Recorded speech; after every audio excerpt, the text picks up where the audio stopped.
ശോഭാസ് കിച്ചണിലേക്ക് എല്ലാവർക്കും സ്വാഗതം. നമുക്കൊരു വാഴയ്ക്ക മെഴുക്കുവരട്ടി ഉണ്ടാക്കാം. എണ്ണ ഒഴിക്കാം.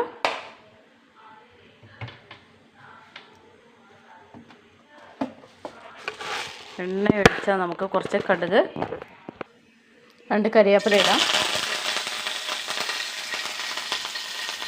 അതിലേക്ക് നമുക്ക് കുറച്ച് ഉള്ളി ഇടാം. ഉള്ളി ചതച്ചതാട്ടോ, ചെറിയ ഉള്ളി ചതച്ചത്. 2 ചുവന്ന മുളകും കൂടി ചതച്ചിട്ടുണ്ട് ഉള്ളീൻ്റെ കൂടെ. ഒരു മെഴുക്കുവരട്ടിയാണ്. നമുക്കൊരു നുള്ള മഞ്ഞപ്പൊടിയും കൂടി ഇട്ടിട്ടാം.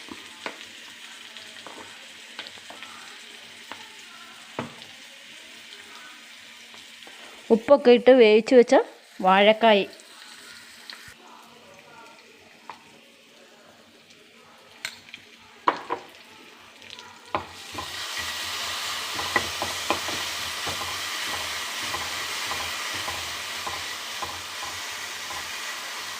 അപ്പോൾ ഇതിൽ നമ്മൾ ചെറിയ ഉള്ളി ഇട്ടിട്ടുണ്ട് ചതച്ചത്. അതിൻ്റെ കൂടെ ഒരു മുളക്, 2 വെളുത്തുള്ളിയും കൂടി മിക്സിയിൽ ചതച്ചെടുത്തു.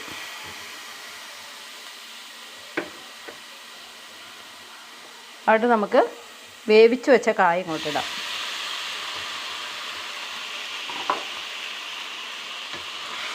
ഇളക്കാം.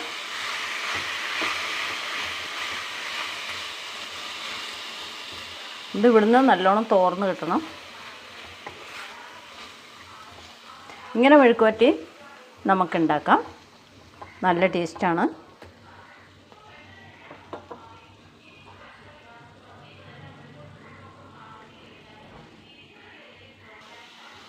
ഈ കായൊന്ന് തോർന്ന് കിട്ടണം. ഈ വെള്ളം വറ്റിയാൽ മതി. നമ്മൾ ഉപ്പൊക്കെ ഇട്ട് വേവിച്ച് വെച്ച കായായിരുന്നു. അതാണ് നമ്മൾ ഇതിലേക്ക് ഇട്ടത്.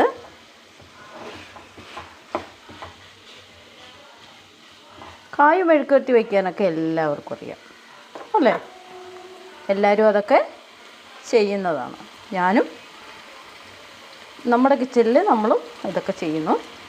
എന്നാലും അറിയാത്തവർക്ക് വേണ്ടി നമ്മളിതൊന്ന് പരിചയപ്പെടുത്തുന്നത് മാത്രം. അറിയാത്തവരുണ്ടാവും മെഴുക്കുവരട്ടി വയ്ക്കാൻ. അപ്പോൾ പെട്ടെന്ന് സിമ്പിളാണ്, വേഗമാവും.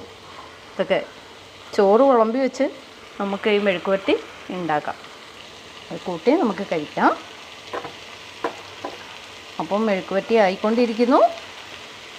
എല്ലാവരും നിങ്ങൾ ഷെയർ ചെയ്യണം, സപ്പോർട്ട് ചെയ്യണം, ലൈക്ക് ചെയ്യണം.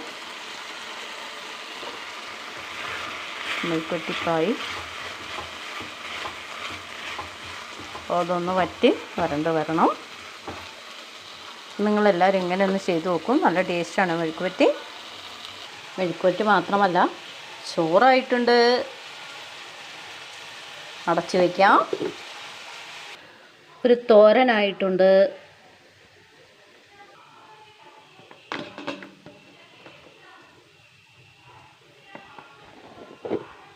നമുക്കിതിൽ ഒരു നുള്ളു ഉപ്പ് കുറവുണ്ട്.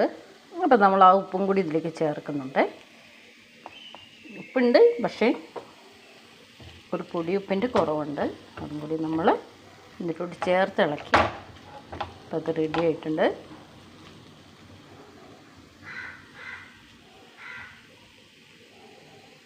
അപ്പം മെഴുക്കുവരട്ടി ആയിട്ടുണ്ട്. ഇനി അടുത്തൊരു വീഡിയോ കാണാം.